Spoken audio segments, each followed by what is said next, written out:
नमस्कार। आप सभी का हार्दिक स्वागत है। हम सब जीवन में सुख, सफलता और शांति की तलाश में हैं। लेकिन जैसे ही कोई समस्या आती है, स्वास्थ्य बिगड़ता है, व्यापार में घाटा होता है या रिश्तों में खटास आती है, हमारी शांति भंग हो जाती है। हम तत्काल खुद को पीड़ित महसूस करने लगते हैं। हम क्यों मानते हैं कि जो कुछ भी हो रहा है वो हमारे खिलाफ है? क्या हमने कभी इस गहरे सत्य पर विचार किया है कि इस संपूर्ण ब्रह्मांड को चलाने वाली शक्ति का विधान कैसा हो सकता है? आज हम एक ऐसे सिद्धांत की गहराई में उतरेंगे जो आपके दुख की परिभाषा बदल देगा। ये है भगवान का मंगल विधान। ये सिद्धांत आपको सिखाता है कि हर प्रतिकूलता के पीछे भी एक परम कल्याण छिपा होता है। यदि आप अपनी चिंताओं को हमेशा के लिए दूर करना चाहते हैं तो इस वीडियो को अंत तक देखिएगा। ये सिर्फ एक सिद्धांत नहीं है, ये जीवन जीने की कला है।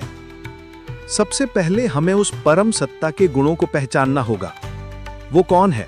वो है सर्वनियंता, यानी हर चीज को नियंत्रित करने वाला, सर्वलोक महेश्वरा, यानी समस्त लोकों का स्वामी, और सबसे महत्वपूर्ण, वो सदा सर्व सुहृद है, सबका हित चाहने वाला परम मित्र। अब तर्क कीजिए, क्या एक ऐसा परमपिता जो हर पल हमारा कल्याण चाहता हो, वो कभी हमारे लिए अमंगल का विधान बना सकता है? असंभव। याद रखिए, आप उस मंगल विधान को बदल नहीं सकते। आपका प्रयास उस विधान को बदलने का नहीं होना चाहिए, बल्कि उसे समझने और उसमें सहयोग करने का होना चाहिए। हमारी कठिनाई हमारी अदूरदर्शिनी दृष्टि में है। हम अपनी आंखें बंद करके ये तय करना चाहते हैं कि हमारे लिए क्या अच्छा है। सोचिए, एक किसान अपनी फसल को सींचता है, काटता है और अंत में बीज को जमीन में गाड़ देता है। बीज को लगता होगा कि ये उसका अंत है, पर किसान जानता है कि ये तो एक विशाल वृक्ष का प्रारंभिक विधान है।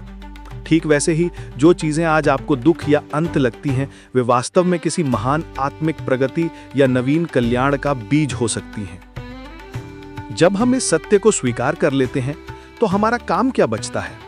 हमारा काम है वर्तमान में जीना और कर्तव्य का पालन करना। हमें केवल इतना करना है कि हम अपनी सीमित बुद्धि के दायरे में रहते हुए, भगवत कृपा पर पूर्ण विश्वास रखते हुए, जब जिस कर्म को करना कर्तव्य लगे तब उसके संपादन में यथाशक्ति यथा बुद्धि लग जाएं। परिणाम पर अति चिंता छोड़ दें। पर यह कर्म करना भी आसान नहीं है। इसके लिए निर्मल बुद्धि चाहिए। याद रखो, विशुद्ध कर्तव्य पालन का आधार है राग द्वेष से रहित होना। ये यहाँ सबसे बड़ी परीक्षा है। राग द्वेष मन में आते ही आपका विवेक तुरंत नष्ट हो जाता है।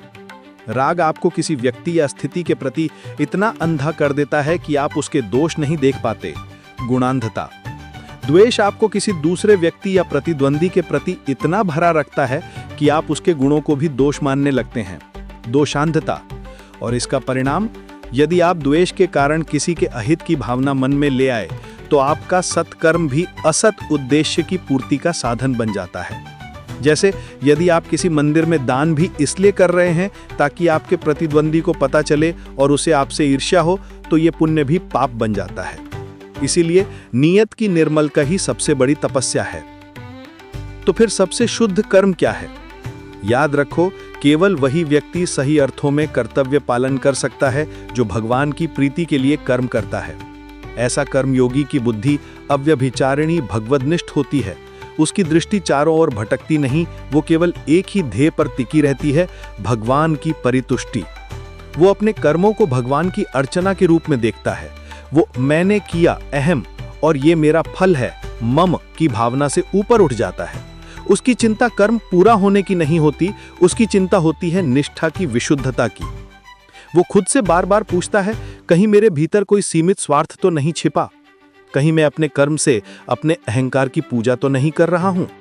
कहीं मेरे मन में भगवत पूजा की विस्मृति तो नहीं हो गई है?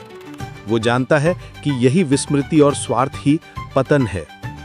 याद रखो, जो व्यक्ति भगवत प्रीति के लिए स्वधर्म रूप कर्तव्य पालन में लगा हुआ है, वो किसी का कभी अनिष्ट अहित कर ही नहीं सकता, और यहाँ तक कि किसी के अहित की कल्पना भी अपने मन में कभी नहीं कर सकता। यही विशुद्ध भगवत सेवा रूप कर्म की कसौटी है।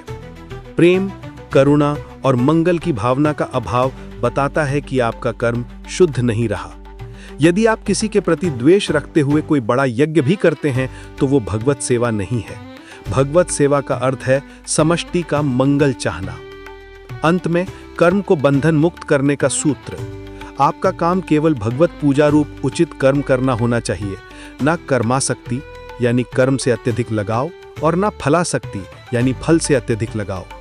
फल की चिंता करना, जैसे किसी चित्रकार का अपनी कलाकृति के बजाय केवल उसकी बिक्री मूल्य पर ध्यान देना उसकी कला को दूषित कर देता है, उसी तरह आसक्ति हमारे कर्म की सुंदरता और शुद्धता को नष्ट कर देती है।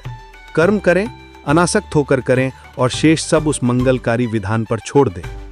तो मित्रों, ये मंगल विधान कोई कोरी कल्पना नहीं है, ये जीवन का परम सत्य है।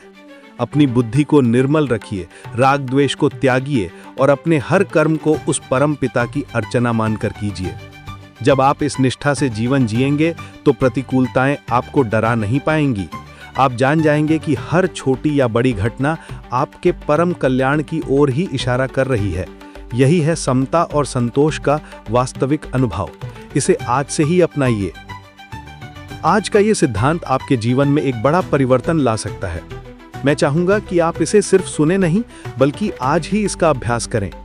आपका आज का संकल्प यह है कि अगले 24 घंटे में अपने किसी भी कार्य को करते समय राग या द्वेष के भाव को मन में ना आने दें और उसे केवल भगवान की प्रीति के लिए संपन्न करें।